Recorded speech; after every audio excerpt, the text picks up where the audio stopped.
Episod ke-7 Terukar Tech membawa anda ke kilang tanaman Mardi yang canggih, juga kejohanan debat secara maya terbesar Asia oleh MIDP. Saya Sharon Wee, semua ini dalam Terukar Tech.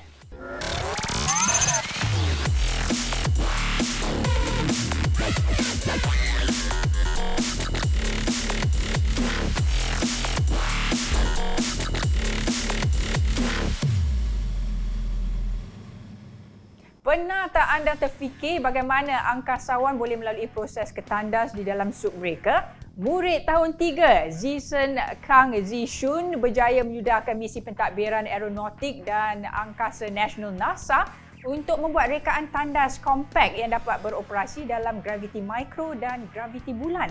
Zisen dipilih sebagai pemenang tempat pertama dalam Luna Lu Challenge kategori junior dengan rekaan diberi nama Spacesuit Luna Toilet yang disertai 897 peserta dari 85 negara.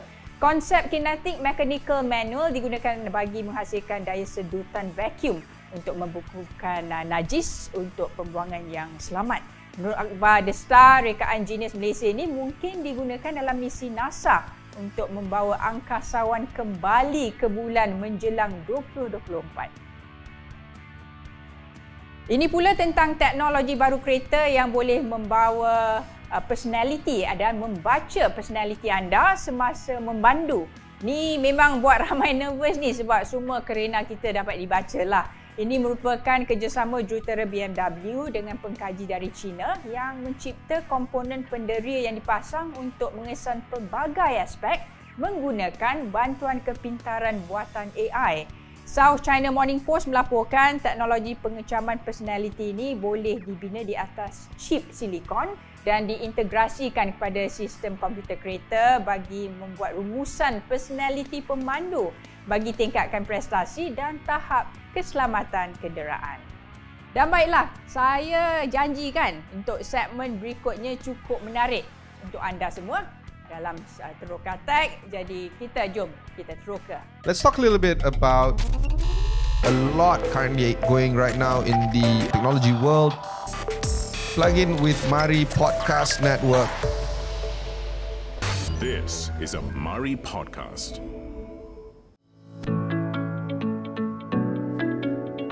Bersama saya ialah Encik Hafifi ingin menerangkan tentang kilang tanaman. Kita lihat siap dengan topi saya ni.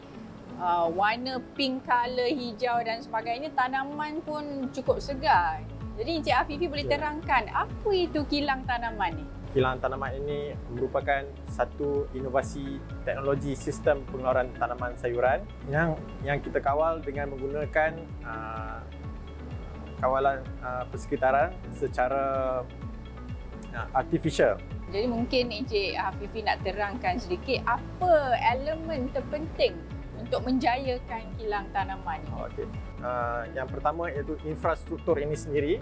Kalau Sharon tengok, infrastruktur kita adalah jenis bentuk kilang dan jenis pasang siap. Seterusnya kita ada komponen semaian. Biasanya kalau kita ingin menanam sayur-sayuran ini, kita perlukan satu sistem semaian yang cantik lah untuk nursery, untuk pengeluaran anak pokok yang baik. Dan kita ada sistem penanaman rak yang Sharon tengok ni bertingkat, supaya pengeluaran per unit area adalah lebih baik, dan juga sistem pengairan dan pembajaan secara automatik, sistem pencahayaan yang Sharon kata dah nampak biru, merah. Tadi ada biru, merah, hijau, pink yes. colour.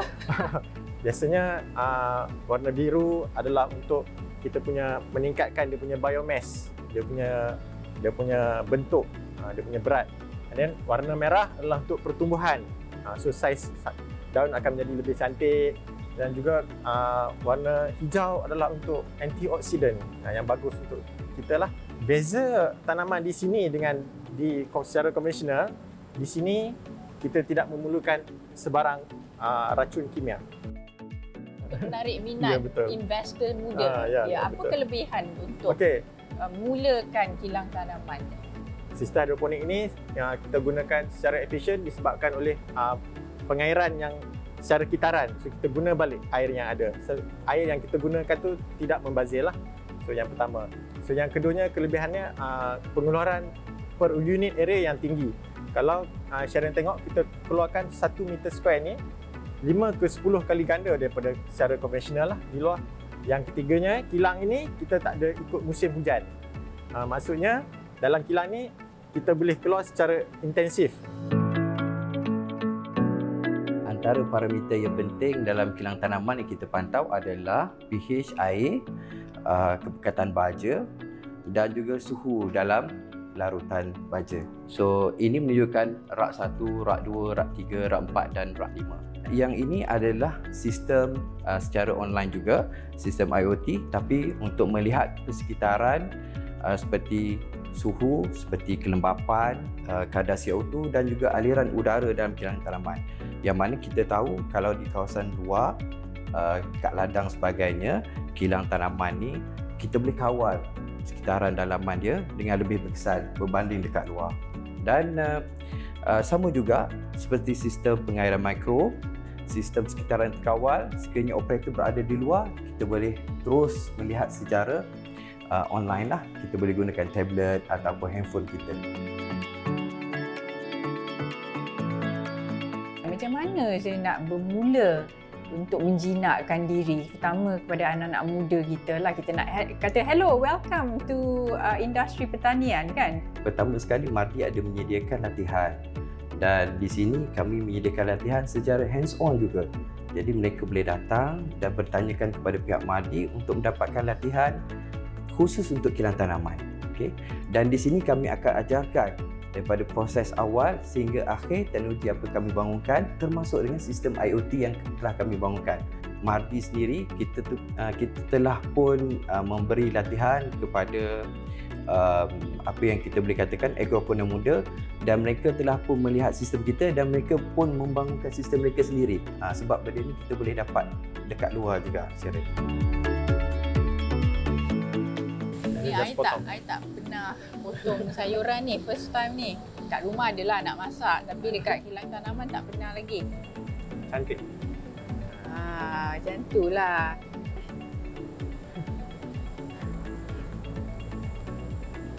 Sedap. Memang fresh.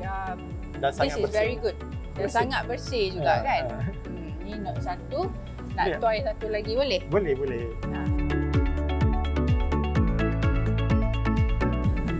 Very compact.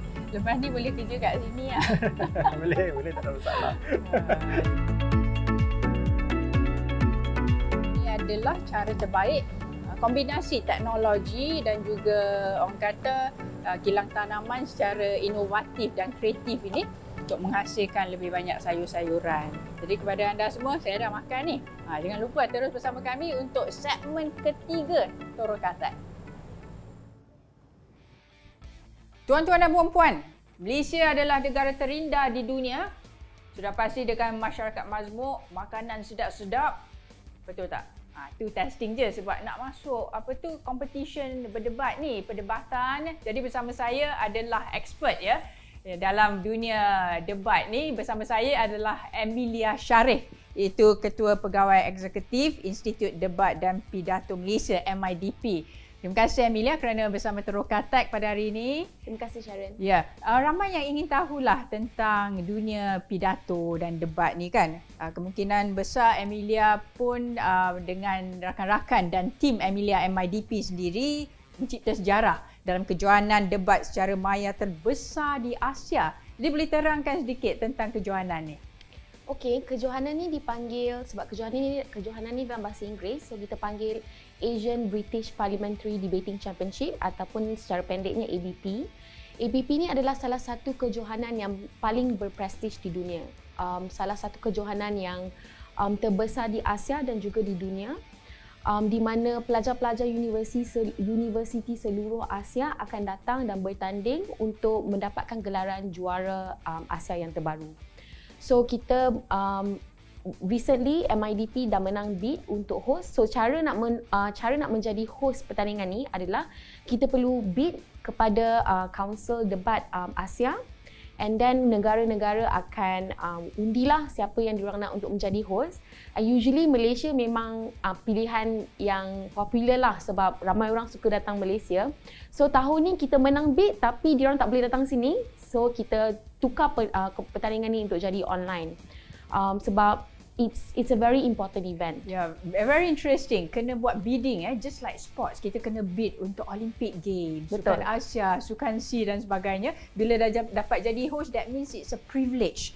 That means negara-negara yang lain undi kita, that means they respect about the host, the organizer in Malaysia. Terbesar di Asia secara maya kan. Boleh kita add in a little bit berapa ramai peserta, dari mana? Okay. So selalunya ABP akan dapat penyertaan daripada lebih kurang 80 tim. Sebelum ni ABP terbesar dianjurkan di China dengan tim lebih kurang 120 macam tu. Tapi tahun ni Malaysia membuat sejarah sebab kita dapat lebih kurang 160 tim, iaitu bersamaan 500 peserta daripada 17 negara dari seluruh Asia. Wow, fantastic. And secara maya, secara virtual. And it's never an easy task kan untuk anjurkan julung-julung kalinya secara maya, dan participation pun ramai. Betul. Bagaimana anda lakukan MIDP team to organize secara maya ni, dan apakah dari segi teknikal dan sebagainya, cabaran terutamanya? Cabaran terbesar adalah untuk memastikan flow pertandingan tu dari start sampai habis, feeling dan experience peserta tu sama as if diorang datang dan debate depan face to face. So kita try banyak sistem. Akhir sekali kita buat keputusan untuk combine dan integrate 5 software yang untuk jadi platform yang lain-lain. Contohnya kita pakai Zoom sebagai platform debat. Kita pakai Discord untuk sebagai platform communication. Those are the main ones. And then kita pakai platform lain lah. Kita ada Facebook, kita ada WhatsApp, kita juga ada like multiple chat voice channels and things like that. So memang susah. Tapi macam kalau Sharon tanya saya, salah satu benda yang saya memang nak share sangat dalam show ni adalah saya tak sangka tim MIDP boleh buat sebenarnya. Sebab kita bukannya institution yang macam teknologi, we're like average Malaysians. Bila kita semua masuk MCO, PKPB, kena tukar benda semua jadi online. So we learn everything. So apa yang MIDP buat, message saya rasa semua orang boleh buat. Sebab it's just something that we learn along the process. Kita try, kita test, and then kita decide. Yeah, good one. This is about learning kan, continuous learning. Betul. So macam I really like bila you kata we are just average Malaysian who learns to adjust dengan situasi yang ada kini, menggunakan teknologi untuk MIDP untuk host kejohanan debat terbesar secara virtual ni. I tabik lah to you and team Malaysia. Ya. Macam you kata tadi, untuk berdebat selalunya, of course in my mind, berdebat kena look at each other. Betul. All the spirit, all the fire dan sebagainya kan. Dengan muka-muka, kening-kening. Betul. Kalau tak ada perasaan lah kan. So apa yang selalu dilakukan oleh coach to the Malaysian team, apa yang coach ajar mereka untuk dapatkan the feeling and make sure all the content and expression semua ada dalam perdebatan ni secara maya? Salah satu benda yang kita selalu ajar students adalah untuk make sure bila kita bercakap pasal sesuatu isu tu, kita make sure that apa yang kita cakap tu resonate dengan orang ramai. Contoh, hari ni katakanlah Sharon suruh saya berdebat pasal tajuk patutkah merokok di-ban secara keseluruhan. Saya setuju ke, saya tak setuju ke? Kalau saya kena support benda tu, saya kena support lah. So if you want to talk about that, you kena faham perasaan orang on the ground. Apa dia orang rasa? Kenapa dia orang support? So banyak research, kena faham, kena pandai. So bukan saja faham intellectually, tapi kena empathize perasaan mereka, experience mereka. Fantastic. Jadi kalau kita faham semua aspek tu, bila kita cakap pasal sesuatu isu, walaupun isu tu tak impact kehidupan seharian kita, you will understand how big that issue is. Wow, now that we are facing face to face kan, just a quick one sebab I pun nak belajar, tapi you are the best person to learn from. Katakan kita berdebat sekarang, a quick one, 15 seconds maybe. Kenapa sukan penting untuk wanita? Sukan penting untuk wanita sebab sukan adalah salah satu platform yang kita tunjuk di serata dunia, kebolehan kita punya kita punya citizens. Yes. So kebolehan bukan lelaki saja ada, kebolehan wanita pun ada juga. So mesti tak make sense kalau wanita tak ada platform untuk sukan untuk wanita. Right? So it's a competition platform, it's a platform untuk improve diorang punya talent, improve diorang punya skills, and it's a prestigious recognition of a woman's talent. Fantastic. Tu I dapat tengok dari segi riak muka, dari segi content semua. So I will learn from you how to debate in the future. Sebab selalunya kita cakap-cakap sembang kan. Kalau orang debate tu macam mana? Sebab debate bercakap dekat kedai kopi semua lain sikit. Betul. But this one you need professional punya guidance. Betul. And all this. Dan kepada mereka of course ordinary people, teachers and all, kemungkinan nak buat debate punya tournament in the future, kejohanan. So what's your tips to organizer untuk melakukan ataupun organize kejohanan debate secara maya? Tips pertama saya, ni base saya punya learning curve sendirilah. Jangan takut untuk bertanya orang yang lebih tahu. Macam kita punya proses untuk buat pertandingan kita pun, kita tanya, kita contacted the tap team from Bangladesh, learn how they do things, so jangan takut bertanya. Second, apa benda yang kita dah decide, mesti test, mesti assess, is it working, is it not. Kalau tak working, then you have to be able to change things up. Number 3, always minta feedback. Feedback tu penting. Orang yang datang untuk tengok, orang yang datang untuk participate, kena tahu dia orang punya experience macam mana, dia orang suka ke tak suka ke, apa yang boleh improvekan. Saya rasa kalau boleh buat 3 tu secara I think berperingkat dan menyeluruh over and over again, insya-Allah semua semua yang pertandingan debat yang cikgu-cikgu nak buat bolehlah jadi successful.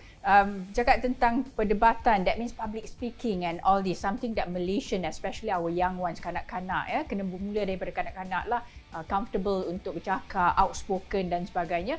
Harapan anda untuk industri ataupun sektor perdebatan dan pidato Malaysia? Harapan terbesar saya adalah untuk pendidikan kemahiran insaniah dijadikan aspek yang penting dalam sistem pendidikan di Malaysia. Maknanya bila budak-budak pergi sekolah bukan belajar sains saja, bukan belajar matematik saja, bukan belajar English saja. Yes, semua tu penting.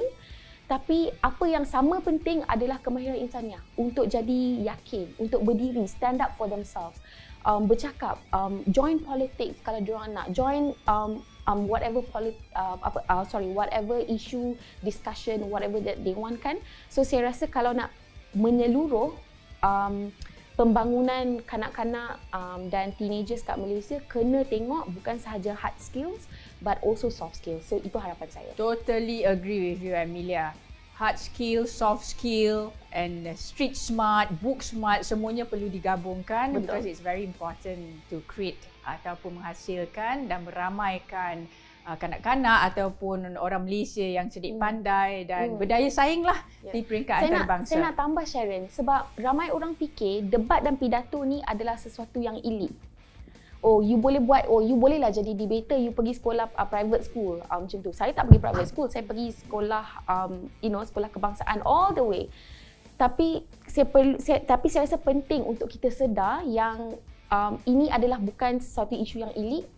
Debat dan pidato adalah untuk semua dan semua orang perlu belajar macam mana untuk berdebat dan pidato. Thank you so much Amelia dari MIDP dan all the very best in your future. Terima kasih. Competition, dan kita harap akan menghasilkan lebih ramailah orang dapat berpidato dan juga berdebat.